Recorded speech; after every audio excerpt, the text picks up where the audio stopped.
मेरी जिंदगी है क्या, एक कटी पतंग है। और हमारी हुकूमतें हों या एडमिनिस्ट्रेटिव डिपार्टमेंट्स हों या डीसी साहबान हो मुख्तलिफ डिविजन्स के, उनके फैसले कटी पतंग की तरह ही हैं। कभी डोर किसी के हाथ, कभी किसी के हाथ, कभी कोई फैसला, कभी कोई फैसला। अब ये जो फैसले हैं, उन फैसलों के जो आज मैं आपको बताने लगा हूं, उस पर बात तो बाद में होगी। पहले आपसे पूछना यह है कि अगर आपके घर में 10 अफराद हैं और यानी आपकी औलादें 8 हैं और एक औलाद एक हाई पिच पे म्यूजिक सुनना पसंद करती है, बड़ी लाउडली म्यूजिक सुनना पसंद करती है आपकी एक औलाद, तो आप उसे अलाउ करेंगे चूंकि भाई एक इसका वो तमानियत एक क्लब का मामला है, इसकी खुशी का मामला है, एक फेस्टिवल सा शायद बपा हो जाता है घर में, तो इस एक को ऊंची आवाज में लाउडली म्यूजिक सुनने दो और बाकी 8 को, बाकी 7 औलादों को आप ये कहें कि भाई चूंकि हाँ हम मानते हैं कि लाउडली म्यूजिक सुनने से जो कान है, कान के पर्दे हैं, समात इफेक्ट होती है, तो उसके आप एहतियाती तदावीर इस्तेमाल करें कि आप रुई ठूंस लें कानों में। क्या आप ऐसा करेंगे? एक औलाद के लिए 7 औलादों को आप इस तरह रगे देंगे? और अगर आप आ जाए लैंड ऑफ लॉ की जानिब या क्वेश्चन ऑफ लॉ कोई ऑल अराउंड दी ग्लोब होता, तो ये है कि पब्लिक एट लार्ज का मामला देखा जाता है। देखा यह जाता है कोई भी कानून साजी से पहले कि आया ये मुफादे आमा में है या मुफादे खासा में है, यानी चंद खास लोगों का मुफाद है, उन्हें लाउडली म्यूजिक सुनना पसंद है तो आप उन्हें अलाउ कर दें चूंकि जनाब बड़ी अच्छी बात है, और बाकी जो मेजोरिटी ऑफ पब्लिक है, मुफादे आमा है, उन्हें आप कहीं कानों में रुई ठूस लें। गोया आपको ये पता है कि ये जरूरत सा चीज है, तो आप ऐसा नहीं करते। मगर क्या किया जाए, हमारे यहाँ कटी पतंग की तरह ही कानून है, कभी डोर किसी के हाथ में, कभी किसी के हाथ में। तो अब सुन लीजिए कि जराये के मुताबिक डीसी लाहौर साहब ने महफूज बसंत मनाने का तरीका है जो उसकी तजवीज, बल्कि तजावीज जनाब पंजाब हुकूमत को अरसाल कर दी है। उन्होंने ये कहा है कि 2 दिन के लिए जराये के मुताबिक के बसंत की इजाजत दी जाएगी हफ्ता त्योहार में मखसूस इलाकों में, जिनमें से बाटी गेट, जिनमें से लोहारी गेट, जिनमें से मोची गेट और शाह आलम मार्केट शाह आलम गेट शामिल है। वो कहते हैं कि लिमिटेड बसंत मनाने की इजाजत दे दी जाए और अवाम आमा की हिफाजती तदाबीर के वास्ते वो ये कहते हैं कि जनाब ये किया जाएगा कि उन इलाकों में ना मोटर बाइक नहीं जाएगी और फिर उन इलाकों में या सराउंडिंग इलाकों में मोटर बाइक पे जनाब वायर प्रोटेक्टर जो एक तार लगी होती है कि आप कार्टून लगते हैं, ठीक है जी, वो लगाएंगे और गले को कवर करना लाजमी होगा जी। वो एहतियाती तदाबीर बता रहे हैं। अब सवाल ये है कि भाटी गेट, मोची गेट, शालम गेट और जनाब शाही कला में जो लोग गुड्डी उड़ाएंगे तो वो शौकीन है, शौक है, क्या वो तमाम लोग शौकीन हैं? नहीं जनाब, अगर वो तमाम लोग शौकीन हो तो फिर मोटर बाइक कौन चलाएगा? इसी वास्ते आप ये तजवीज, आप ये मुजव्वजा तजवीज पेश कर रहे हैं कि मोटर बाइक वाले गले को कवर करना लाजिम होगा और वो डोर प्रोटेक्टर, एक तार वायर लगानी फ्लेक्सिबल बाइक के सामने जरूरी होगी। गोया कि तमाम लोग गुड्डी बाजी को पसंद नहीं करते, तो आप चंद एक लिमिटेड सेगमेंट ऑफ सोसाइटी के वास्ते आप उसे कह रहे हैं कि ये मैं महफूज बसंत की तजवीज दे रहा हूं और पब्लिक एट लार्ज को आप जनाब उसके लिए मुसीबत क्रिएट कर रहे हैं। भाई उनका क्या कसूर है कि वो मोटर बाइक पे गला कवर करें लाजिम उन 2 दिनों में? उनका क्या कसूर है कि वो वायर प्रोटेक्टर लगाएं? फिर 7 तजावीज और देते हैं कि मेन शाहराहों पर वो जो है नेट फिक्स किए जाएंगे, यानी जाल, उसके साथ ही और भी कोई प्रोटेक्टिव मेयर्स लिए जाएंगे, यानी पैसा जिले का, डिस्ट्रिक्ट का जाया किया जाएगा उन चंद लोगों के लिए जो बसंत को फेस्टिवल का नाम देते हैं, फेस्टिविटी कहते हैं।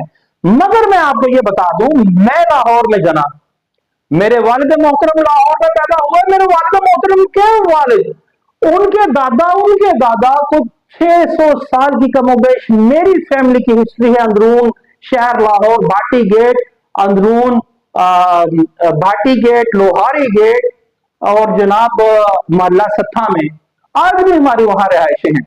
ये कौन लोग हैं जो ये कह रहे हैं कि फेस्टिविटी है, फेस्टिवल है, इसे महफूज तरीके से मनाने की तजावीज दे रहे हैं। मान लिया फेस्टिवल है, एक लम्हे को मान लीजिए, तो जनाब चंद लोगों का है ना, पब्लिक एट लार्ज को, मुफादे आमा को आप क्यों जनाब जलील कर रहे हैं कि वो जरूर गला कवर करें और मोटर बाइक के सामने हो वायर प्रोटेक्टर लगाएं और मोटर बाइक का दाखला बंद कर दें। भाईजान ये कौन सा कानून दुनिया का कहता है, कौन सी एथिकल वैल्यूज कहती हैं कि चंद हजार के लिए लाहौर की लाखों की आबादी को आप मुसीबत में मुब्तला कर दें। अब अगर फेस्टिवल की बात आप करते हैं तो मैंने आपको अपना फैमिली बैकग्राउंड इसी वास्ते बताया कि मेरी जड़ें इस शहर में कब से हैं, फ्रॉम माई फार फादर्स। 600 साल मैंने इसलिए बताया कि उससे जायद मुझे याद नहीं, शायद मेरे खानवादे में लोगों के पास वो डिटेल्स इससे भी ज्यादा की हो कि हम 600 साल से यहाँ के रेजिडेंट है, लाहौर के, अंदरून बाटी गेट, अंदरून लोहारी गेट के। भाईजान तो हमसे पूछिए कि ये फेस्टिविटी के नाम पे क्या गलाजत होती थी, क्या एक टेरिफाइंग एटमोस्फेयर क्रिएट हुआ होता था, लड़ाइयां होती थी, अब्यूसिव लैंग्वेज होती थी, और इंतहा तो ये है कि फिर छतों पे मुजरे होना शुरू हो गए थे। आप किस चीज की प्रोजेक्शन कर रहे हैं? और हमारी औरतें, लाहौरियों की औरतें एक खौफजदा माहौल में बैठी होती थी कि भाई अभी कहीं मेरे भाई की, मेरे बाप की, मेरे बेटे की किसी से लड़ाई ना हो जाए। और भाईजान कुछ होश के नाखून लीजिए, आप शायद आउटसाइडर हैं, you are not the permanently residential of the Lahore. हम हैं भाई फार फादर से लाहौर में बैठे हुए और हमें गोली मार दीजिए। बात तो ये है कि कोई भी कानून है जो, जिस तरह मैंने आपको बताया क्वेश्चन ऑफ लॉ है, वो पब्लिक एट लार्ज यानी मुफादे आमा के लिए बनता है। आप चंद लोगों के वास्ते मुफादे आमा को निगलेक्ट कर रहे हैं। और ये कौन सा फेस्टिवल है जिसपे हवाई फायरिंग होती थी? कोई सिर्फ डिस्ट्रिक्ट लाहौर में 4 से 5 अफराद मर जाते थे, 27 से 28 मजरूम होते थे। फिर वो ये तजावीज देते हैं कि बारकोड लगाया जाए जनाब, पतंग बनाने वालों का और डोर बनाने वालों का, और डोर वो बड़ी नॉर्मल सी होगी, शीशा नहीं यूज किया जाएगा, दाती केमिकल वाली नहीं होगी। तो भाईजान ये सारी चीजें तो पहले, ये पाबंदियां तो पहले भी थी, तो क्यों फिर बसंत पर पाबंदी लग गई? क्योंकि नोबडी टेक्स बॉदर कि जनाब वो इन पाबंदियों को अपने ऊपर अप्लाई कर ले, कोई नहीं था करता। डोर केमिकल वाली यूज होती थी, गले कटते थे, इसी वास्ते 2007 में बसंत पर पाबंदी लगी और 2009 में भी फिर अमेंडमेंट हुई। और ये पाबंदी क्या मुफादे आमा के हक में है या नहीं, ये आप खुद सोच लीजिए जो मैं आपको बता रहा हूं।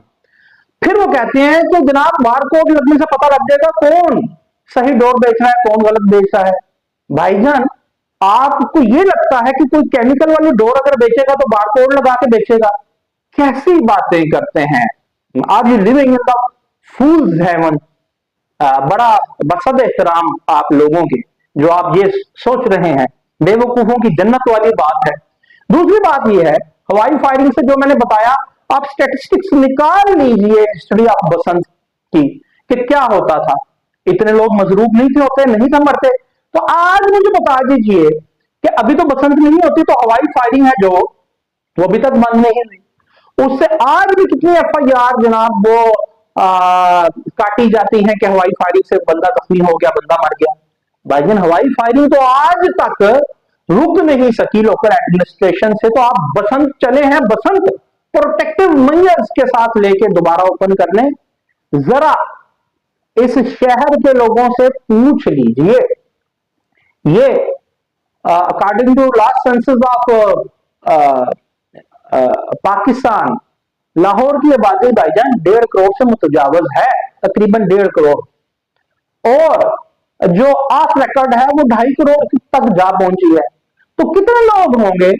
30,000 जो कहेंगे कि जनाब बसंत का फेस्टिवल शुरू किया जाए, तो 30,000 के वास्ते 2.5 करोड़ को जनाब स्टेक पे मत लगाइए।